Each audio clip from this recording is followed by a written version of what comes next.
The financial reconciliation, I was trying to think of a big theme or something really important to point out in this. And I think what you should pay the most attention to is just what track you're in.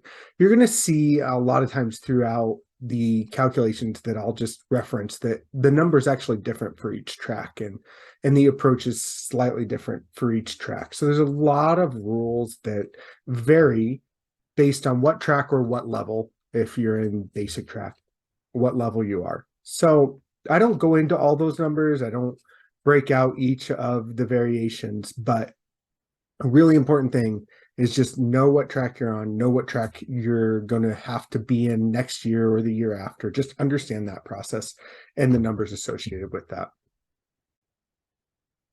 So here we are at the overview of the entire process. If you've walked through all these videos with me, you will remember we've talked about the historical benchmark, how that's calculated, the process of updating that benchmark into current dollars. And this final step is the comparison of that updated benchmark with your current expenditures. This is how you determine savings and losses. That's that first green box in there.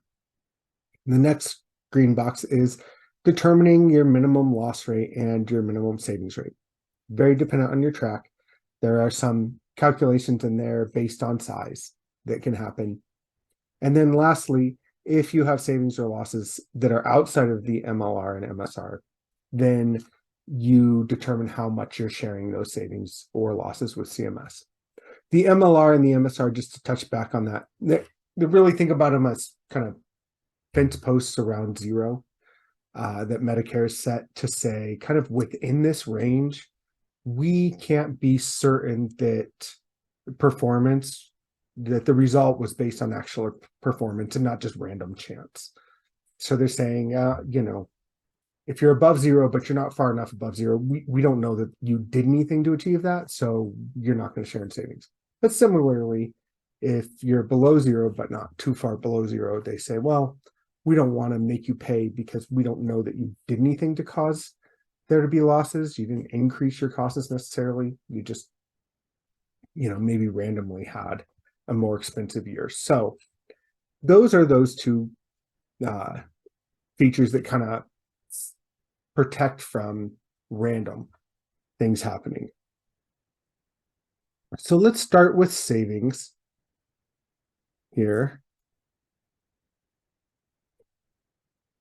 So the way we determine this is we take your updated benchmark. We now have this number that we say is your benchmark. We've updated it to current dollars, and we multiply it by your current population. And that gives us a total dollar amount that we expected. This is an expected cost value. Now, we subtract your observed cost, or what you actually spent in that year.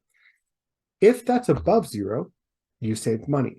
So then, again, going back to the minimum savings rate, we determine, are you greater than that minimum savings rate? If you are, Medicare is deemed that it's not random chance, so you get to share in some savings. If not, you don't share in any savings. So then we go on and they check, did you meet the quality performance standards? A big thing with these kind of value-based purchasing things is we're trying to drive down costs, but we don't want to do it at the expense of quality. Sure, saving money is pretty easy if you don't worry about beneficiary outcomes. So there's all these quality performance standards. We're not going to go into all those, but you have to meet there's a certain threshold to say your quality didn't suffer so much because you're trying to save money. If it did, then you are not eligible to share in savings. It doesn't matter how much you saved. You can't share in any savings. So then you've met the quality, you have savings. So then you determine how much you get to share. And you multiply your savings amount on a savings rate, your maximum savings rate. This is, again, based on track. So it's whatever it is for that track. Then you're going to reduce that. You're going to multiply it by 2% for sequestration. Sequestration is a thing where Congress basically said, we want to make cuts across the board. So everything, we're just going to pull back 2%. And it's actually baked into the expenditure costs throughout everything we've done, all the other videos, if you've watched them, every calculation we've talked about. Sequestration is part of those expenditures. So now they pull those back out. If, just a side note, for those of you who are working in claims a lot, sequestration isn't actually part of the Medicare payment amount. You need to go and, well, it is, but because it's a reduction, to find out the value of that sequestration on each claim, you actually would use the value codes to determine that. That's really important because sequestration was suspended during the public health emergency. So you may see some patterns that are due to that rule change that existed for a little while. And it's important to make sure you capture those so that you kind of are comparing apples to apples. Then we apply a performance payment limit. Again, this is based on the track. So this is just kind of a maximum that you're allowed to save. Medicare won't pay you any more than that. So you apply that. And then you have your final shared savings. For losses, it's a very similar process, but there are some nuances that are different. So same exact calculation, but this time we're below zero. So you've lost money. Now, is that amount greater than the minimum loss or maximum loss rate? Well, if no, that means they think the losses were based on some amount of randomness, so you don't have any repayment.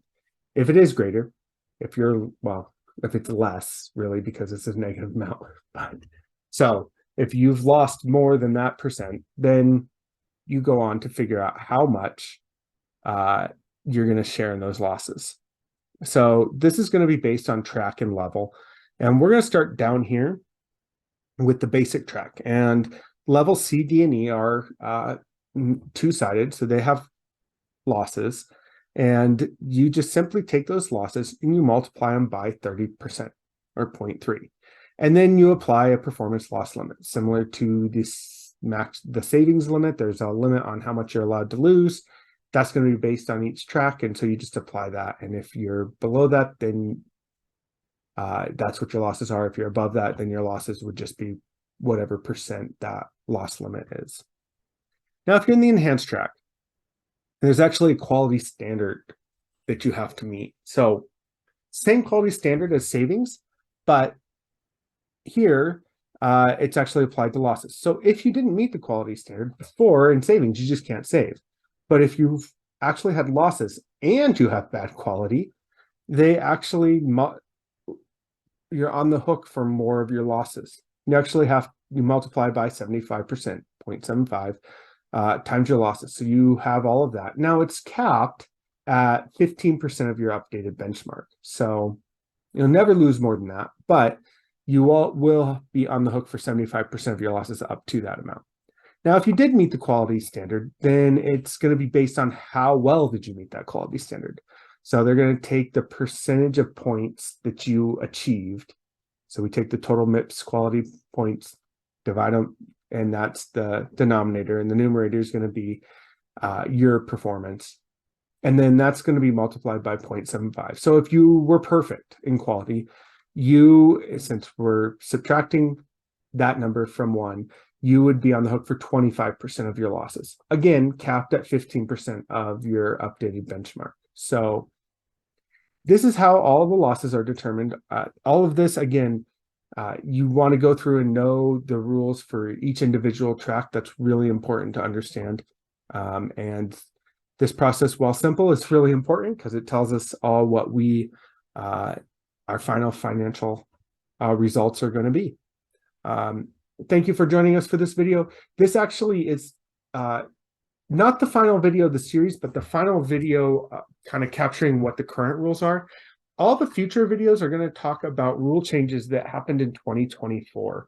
And so they're basically modifications to everything we've talked about so far. So for any ACOs that are re-upping in 2024, starting new agreements after that, these rules will apply to your agreement periods. If not, the rules that have been discussed in all the videos up to this point are what you're working under in your agreements.